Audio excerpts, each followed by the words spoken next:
പോർബന്തറിൽ മരിച്ച coast guard ഉദ്യോഗസ്ഥന്റെ മൃതദേഹം ഇപ്പോൾ സംസ്കരിക്കുകയാണ്. സംസ്കാര ചടങ്ങുകൾ പുരോഗമിക്കുകയാണ്. അവിടെ നിന്ന് AV ജയശങ്കറുണ്ട്. ജയശങ്കർ, പൂർണ്ണ ഔദ്യോഗിക ബഹുമതികളോടെയുള്ള സംസ്കാര ചടങ്ങുകൾ നടക്കുകയാണ് അല്ലേ?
AV ജയശങ്കർ ഉണ്ട് അവിടെ നിന്നും.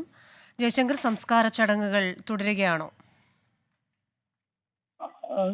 തീരസംരക്ഷണ സേന സീനിയർ ഡെപ്യൂട്ടി കമാൻഡന്റ് വിപിൻ ബാബുവിന്റെ സംസ്കാര ചടങ്ങുകൾ പുരോഗമിക്കുകയാണ്. തീരസംരക്ഷണ സേന തങ്ങളുടെ കൂടെ ഉണ്ടായിരുന്ന തങ്ങളുടെ നായകന് അവസാനമായി അവർ ഗൺ സല്യൂട്ട് നൽകി ആകാശത്തേക്ക് വെടി ഉതിർത്തു. അതിനുശേഷം സംസ്കാര ചടങ്ങുകൾ തുടരുകയാണ്. അല്പസമയത്തിനകം തന്നെ ഈ ചിതയ്ക്ക് ഈ ശ്മശാനത്തിൽ തീക്കൊടുത്തും വളരെ കുടുംബത്തെ സംബന്ധിച്ച് വളരെയധികം വേദനാജനകമായൊരു നിമിഷത്തിലൂടെയാണ് കടന്നു പോകുന്നത്. അദ്ദേഹത്തിന്റെ ഭാര്യ ഉൾപ്പെടെ എല്ലാ കുടുംബാംഗങ്ങളും ഇവിടെയുണ്ട്. അവർ ഇന്ത്യൻ ആർമിയിലെ ഉദ്യോഗസ്ഥയാണ്, നഴ്സിംഗ് വിഭാഗത്തിലാണ് ജോലി ചെയ്യുന്നത്. ഇദ്ദേഹത്തിന്റെ അച്ഛൻ ഇന്ത്യൻ എയർഫോഴ്സിലായിരുന്നു, വായുസേനയിലായിരുന്നു. അദ്ദേഹവും 40-ാം വയസ്സിൽ മരണപ്പെട്ടു എന്നാണ് ബന്ധുക്കളും മറ്റും പറയുന്നത്. അത്രയും മാത്രം ഇന്ത്യൻ സേനയുമായി, പ്രതിരോധ സേനയുമായി അടുത്തു നിൽക്കുന്ന, പ്രതിരോധ സേനയ്ക്ക് വേണ്ടി തങ്ങളുടെ ജീവൻ തന്നെ അർപ്പിക്കുന്ന ഒരു കുടുംബമാണ്. അവരെ സംബന്ധിച്ചത് അവർ രാജ്യത്തിന് സമർപ്പിക്കുന്ന ഒരു കാര്യം തന്നെയാണ്. അവരുടെ കുടുംബത്തിന് ഇത്തരം ഒരു പാരമ്പര്യമുണ്ട്. എന്തായാലും ഇദ്ദേഹത്തിന്റെ വിപിൻ ബാബുവിന്റെ സംസ്കാര ചടങ്ങുകൾ അല്പസമയത്തിനകം തന്നെ പൂർത്തിയാകും. ഇതുമായി ബന്ധപ്പെട്ട അടുത്ത ബന്ധുക്കളാണ് സംസ്കാര ക്രിയകൾ ചെയ്യുന്നത്. എന്തായാലും കോസ്റ്റ് ഗാർഡ് അവരുടെ ബഹുമതികൾ അവർ അവസാന ബഹുമതിയായി ഗൺ സല്യൂട്ട് ശ്മശാനത്തിൽ നൽകി. ഇന്ന് ഉച്ചയോടുകൂടിയാണ് കൊച്ചിയിൽ നിന്ന് ഈ മൃതശരീരം ഇങ്ങോട്ട് വീട്ടിലേക്ക് കൊണ്ടുവന്നത്. മാവേലിക്കരയിലെ വീട്ടിൽ ഏകദേശം 1 മണിക്കൂറോളം മൃതശരീരം പൊതുദർശനത്തിന് വെച്ചു. ഈ ഒരു ഘട്ടത്തിൽ പോലീസും കോസ്റ്റ് ഗാർഡും തീരസംരക്ഷണ സേനയും ഗാർഡ് ഓഫ് ഓണർ നൽകിയിരുന്നു. അതിനുശേഷമാണ് ശ്മശാനത്തിലേക്ക് ഈ മൃതശരീരം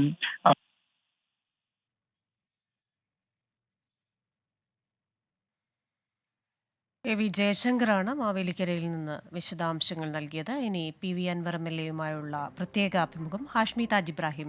നമസ്കാരം.